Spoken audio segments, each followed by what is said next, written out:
We've focused on a lot here lately on the rising cost of food, both on the farm and at the grocery store. But the news is not all bad. Neil Melancon brings us a little bit of good news in this week's Bottom Line. The Bottom Line is brought to you by the Cotton Board, strengthening the fiber of our industry. First South Farm Credit, financing rural America since 1933.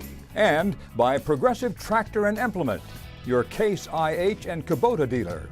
Recently, Mike pointed out to me that I was being a bit negative when delivering the news about the future of food prices, so I wanted to hopefully put it in perspective for you. For one, while the price of food has risen, food price inflation has remained fairly flat. The USDA's Economic Research Service is estimating food prices overall and specifically at the grocery store are expected to increase this year by 2.5% to 3%. This is pretty amazing actually, considering we had a severe drought last year which not only affected grain but drove up beef and poultry prices in particular. While things will be more expensive for those items, they're balanced by drops in pork, eggs, and vegetables. This means that we will be middle of the pack when it comes to inflation when you look at the historical averages. When you look overseas, the contrast becomes even more clear. In Britain, food prices are up 4.6% over last year when they were only expecting less than half of that in an increase. In addition, their energy prices are up 2.2%, while here in the U.S., the price of gas has slowly been dropping.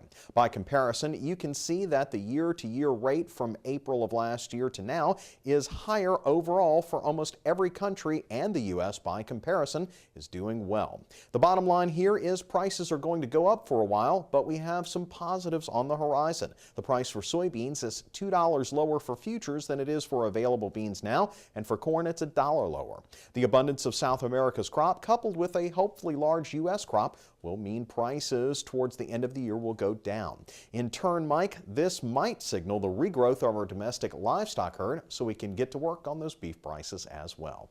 And Neil, I hope you didn't think I was coming down on you too hard. And sometimes in this business, when it comes to the price of food, the facts hurt. Neil Melancon, thanks. And remember, you can listen to any of Neil's daily radio reports on the Louisiana Farm Bureau Agri-News Radio Network. For a list of stations where you can tune in or listen online, click on over to our website, twilatv.org, and click on the LF Barn link. That does it for this edition of This Week in Louisiana Agriculture. Be sure to join us next week when we head back into Holly Clegg's Trim and Terrific Kitchen. And this time, we're going to eat some feel-good food.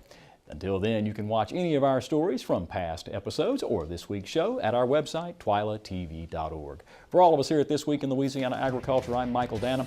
Thanks for watching, everybody. Hope to see you again right here next week.